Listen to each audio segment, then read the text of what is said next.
be 69 when they have these twins, which means he'll be well into his 80s when those children are teenagers. And it got us talking this morning, you know, is that selfish? Is it a good thing when you're much older to become a parent? What do you think? I think it's totally wrong, totally selfish.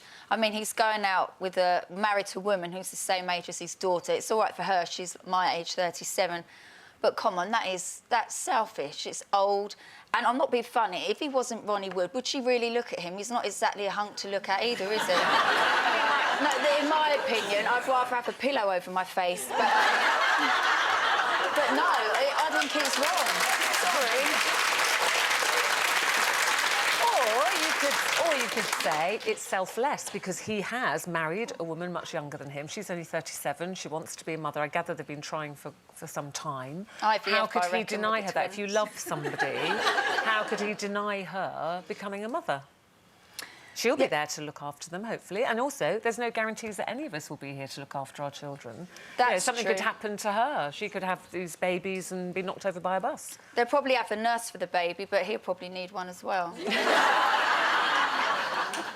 So it's a no from Katie, then. I mean, they sort of, you know, they occupy the world of rock and roll, so we're not sort of operating in the same circles of everybody else. So the big thing is you sort of think of him being on the school run and being visibly older than all of the other dads, and other kids can be quite cruel, can't they? You know, like your dad looks like your granddad, but Ronnie Wood probably isn't going to be doing the school run, and he's going to be at a school with lots of other rock and roll kids. So, but I mean, I had my youngest at 42. And it's quite interesting because in my head, I'm always slightly doing a little kind of sum, a little math. And I think, like, how old will I be when I'll be 60 when she's 18. So I think, oh, OK, I'll probably still be around then. And I'm always thinking about the milestones, you know, touch wood. But I was working out when she's my age, my mum is still alive, but when my daughter is my age, I won't still be alive. Yeah. And so, you know... But don't you think I mean, I had my eldest when I was 23. And I was still working out then what age I'll be when he's this age. I think that's something. When you were young? Yeah, even when I was young, because I was going, oh, it'll be great, you know, I'll still be quite young. Yeah. So I think that's a kind of parent thing to do. I'm like James. I had Jack at 42. You know, and I was very lucky to conceive naturally. When we don't know, you mentioned IVF there, we obviously don't know if Sally and Ronnie have had to use... that's just me. Yeah, I mean, you know, I know that they might have been trying for some time, but we don't know. But, you know, I had thought about all those options, trying to get pregnant at the age I was.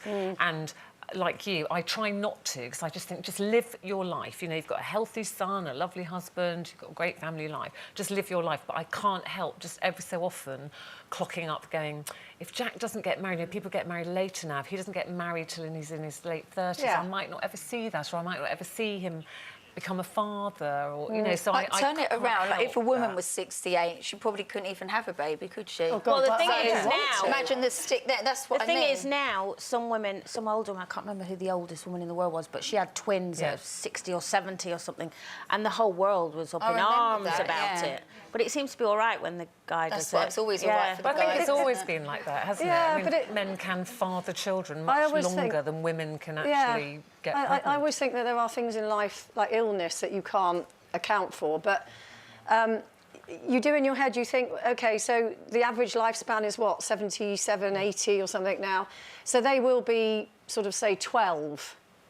And to lose your father at the age of 12 is a really, really hard time of life. You know, it's your formative years when you're at school, and it's very hard for you to lose a parent and not sustain some damage from that. So I do agree with you to a certain extent. To knowingly go. No, but I do agree that, at that age... I think my first reaction always, whether it's a Ronnie Wood or anybody, is just like, oh, gosh, you know, that seems quite selfish. But then I look at her, you know, vibrant young woman, 37, and how could he deny her that? And I think the babies will be very much wanted at She'll be looked after very well loved. He's clearly very wealthy. And I think, you know, there are a lot of children who are brought into this world without a second thought about how they've come in, how they're going to be looked looked after, that we You should be haven't got- worrying about more than these two babies who will be I mean, we've had a lot into the world with love. Yeah, we've had a lot of comments on that, actually. Sarah, my dad was 64 when I was born and lived until he was 91.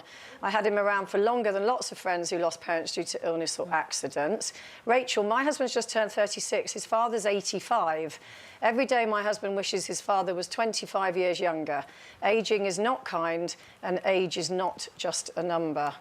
And Andy says, I say, good on you, Ronnie. Congratulations. It's not about the age of the father, but that the kids know they're loved.